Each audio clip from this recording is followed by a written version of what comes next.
오늘 함께 보실 하나님의 말씀은 사사기 1장 1절에서 10절 말씀입니다. 여호수아가 죽은 후에 이스라엘 자손이 여호와께 여쭈어 이르되 우리 가운데 누가 먼저 올라가서 가나안 족속과 싸우리이까? 여호와께서 이르시되 유다가 올라갈지니라. 보라, 내가 이 땅을 그의 손에 넘겨주었노라 하시니라.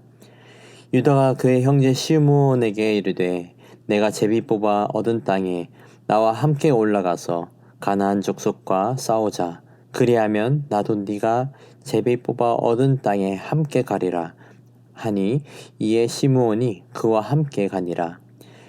유다가 올라가매 여호와께서 가나안 족속과 브리스 족속을 그들의 손에 넘겨주시니 그들이 베색에서 10,000명을 죽이고 또 베색에서 아도니 베색을 만나 그와 싸워서 가나안 족속과 브리스 족속을 죽이니 아도니 베색이 도망하는지라 그를 쫓아가서 잡아 그의 엄지손가락과 엄지발가락을 자르매 아도니 베색이 이르되 옛적에 70명의 왕들이 그들의 엄지손가락과 엄지발가락이 잘리고 내 상 아래에서 먹을 것을 줍더니 하나님이 내가 행한 대로 내게 갚으심이로다 하니라. 무리가 그를 끌고 예루살렘에 이르렀더니 그가 거기서 죽었더라. 유다 자손이 예루살렘을 쳐서 점령하여 칼날로 치고 그 성을 불살랐으며 그 후에 유다 자손이 내려가서 산지와 남방과 평지에 거주하는 가나안 족속과 싸웠고 유다가 또 가서 헤브론에 거주하는 가나안 족속을 쳐서 세세와 아히만과 달메를 죽였더라. 헤브론의 본 이름은 기럇 아르바였더라. 오늘 본문은 여호수아의 죽음으로 이스라엘 자손들의 새로운 출발을 나타냅니다. 하나님께서 이스라엘 자손들을 약속의 땅인 가나안으로 모세에 이어서 여호수아를 통해 이끌어 오셨지만 이제는 모세도 여호수아도 나이가 들어 죽게 되었습니다. 하나님께서는 분명하게 여호수아를 통해 약속의 땅을 정복해 나가고 있었고 대략적으로 큰 도시들을 정복했었습니다.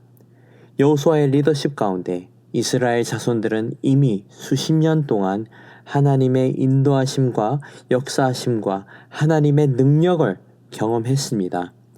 이제는 더 이상 이스라엘 자손들이 의지하던 모세도 여호수아도 존재하지 않습니다. 오늘 본문을 보게 되면 여호수아와 모세와 같은 리더십이 없는 상황 가운데 이스라엘이 남아있는 가나안 땅을 어떻게 정복하고 하나님의 백성으로 성장하는가를 보게 됩니다. 1절을 보시겠습니다. 여호수아가 죽은 후에 이스라엘 자손이 여호와께 여쭈어 이르되 우리 가운데 누가 먼저 올라가서 가나안 족속과 싸우리이까? 1절을 보시면 이전과 달라진 이스라엘 백성들의 모습을 볼 수 있습니다. 모세와 여호수아가 이스라엘 백성들과 함께 있을 때에는 이스라엘 백성들이 하나님께 직접 구하지 않고 모세와 여호수아를 통해 묻고 응답받는 형식이었습니다. 하지만 오늘 본문은 이스라엘 백성이 하나님을 직접적으로 의지하는 모습을 나타내고 있습니다. 그리고 그들은 남은 가나안 땅을 두고 우리 가운데 먼저 누가 가서 싸우면 됩니까? 라고 여호와께 기도한 것입니다. 2절에서 그들의 기도에 여호와께서 응답하셨습니다. 2절 말씀 보시겠습니다. 여호와께서 이르시되 유다가 올라갈지니라. 보라, 내가 이 땅을 그의 손에 넘겨주었노라 하시니라. 이스라엘 백성들이 여호와 하나님께 묻고 응답을 받았습니다. 유다가 올라가라. 이 땅을 그의 손에 넘겨주었노라. 유다는 가장 크고 가장 힘이 센 자손이었기에 상식적으로도 유다가 먼저 가는 것이 맞습니다. 하지만 하나님께서 분명하게 그의 손에 넘겨주었노라 말씀하시므로 승리의 주권은 하나님께 있음을 나타내고 있습니다. 그런데 여기서 유다는 의심스러운 행동을 하나 합니다. 3절을 보시겠습니다. 유다가 그의 형제 시므온에게 이르되 내가 제비 뽑아 얻은 땅에 나와 함께 올라가서 가나안 족속과 싸우자. 그리하면 나도 네가 제비 뽑아 얻은 땅에 함께 가리라 하니 이에 시므온이 그와 함께 가니라. 유다가 그의 형제 시므온에게 협력하자는 이야기를 한 것입니다. 창세기 29장을 보면 유다와 시므온은 어머니가 같은 형제였으면서도 가장 가까운 형제였습니다. 그러한 형제에게 나와 함께 싸우자라고 한 것이죠. 우리는 유다의 이러한 행동이 믿음이 없는 것이라 생각할 수도 있지만 유다가 시므온과 함께 하고자 하는 선택은 오늘 우리 교회에 반드시 필요한 요소를 드러내고 있습니다. 하나님은 이스라엘 백성인 유다에게 올라갈 것을 명하시고 유다는 그의 형제 시므온의 협력을 구하며 맡겨진 사명을 함께 완수해 가는 모습을 보게 됩니다. 4절을 보시면 여호와께서 가나안 족속과 브리시 족속을 그들의 손에 넘겨주시니 라고 나와 있죠. 유다가 형제 시므온과 함께 올라갔고 하나님께서 원수를 그들의 손에 넘겨주셨습니다. 유다는 하나님의 인도하심으로 헤브론에 거하는 가나안 족속들을 물리치고 승리를 거두게 되었습니다. 오늘 본문을 통해 우리는 공동체로서 적용할 점들이 분명하게 있습니다.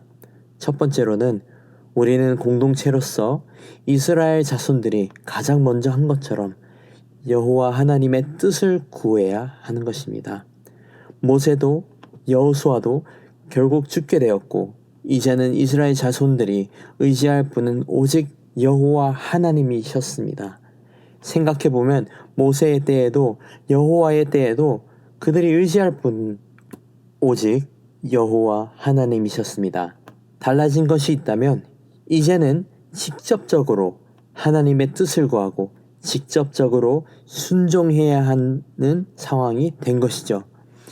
리더십의 부재는 위기였지만 그들은 이 위기 가운데 하나님의 뜻을 구하는 거룩한 주의 백성이 되기를 선택한 것입니다. 사랑하는 성도 여러분, 우리도 동일하게 거룩한 주의 백성이 되어서 위기 가운데 하나님의 뜻을 구하는 은혜가 있기를 축복합니다. 두 번째로 우리는 그리스도의 몸된 교회로서 유다가 시몬과 협력하게 된 것 같이 서로 협력하여 선을 이루어야 합니다. 고린도전서 12장 12절을 보시면 몸은 하나인데 많은 지체가 있고 몸의 지체가 많으나 한 몸임과 같이 그리스도도 그러하니라 라고 바울은 전합니다. 우리는 이처럼 그리스도 안에서 한 몸 되어 서로 협력하고 하나 되어 선을 이루어야 합니다. 사랑하는 성도 여러분, 서로 사랑하고 함께 협력하고 하나님의 뜻을 구하며 선을 이루는 하나된 공동체가 되는 저와 여러분이 되기를 간절히 소망합니다.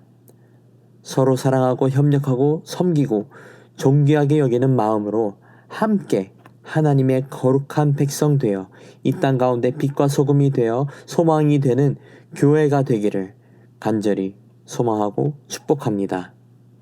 기도하겠습니다. 모든 것 위에 뛰어나신 하나님 아버지, 아버지의 긍휼하심과 아버지의 위대하심을 찬양합니다. 오늘 이 시간 말씀을 통해 주님께서 주신 모든 은혜를 감사드립니다. 아버지, 오늘 말씀을 통해 이스라엘 자손들이 하나님의 뜻을 구하고 협력하여 주의 말씀에 순종하는 것을 본받아 우리도 아버지의 뜻을 구하고 서로 협력하여 선을 이룰 수 있도록 인도하여 주시옵소서. 이스라엘 자손들에게 주님께서 원수를 그들의 손에 넘겨주심으로 승리했듯이 우리도 하나님께서 주시는 승리를 누릴 수 있도록 겸손한 마음을 허락해 주시옵소서.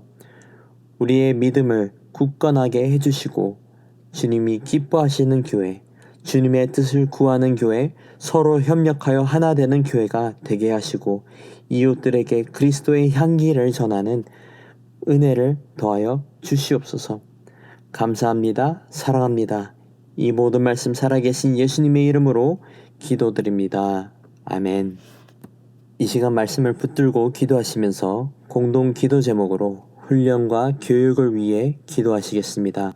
제자 양육과 훈련과 사역, 성경대학 등 모든 훈련을 통하여 예수님을 닮아가는 온전한 예수님의 제자들로 성숙되고 모든 성도가 예수님을 닮아가는 교회가 되도록 함께 기도하시겠습니다. 또한 다음 세대를 책임지는 주일학교와 청년 부흥과 자녀들의 신앙 성장과 섬기는 교육자 교사들을 위해 기도해 주시고 담임 목사님과 강단 위에 서시는 모든 말씀 사역자들을 위해 기도하시겠습니다. 기도하겠습니다.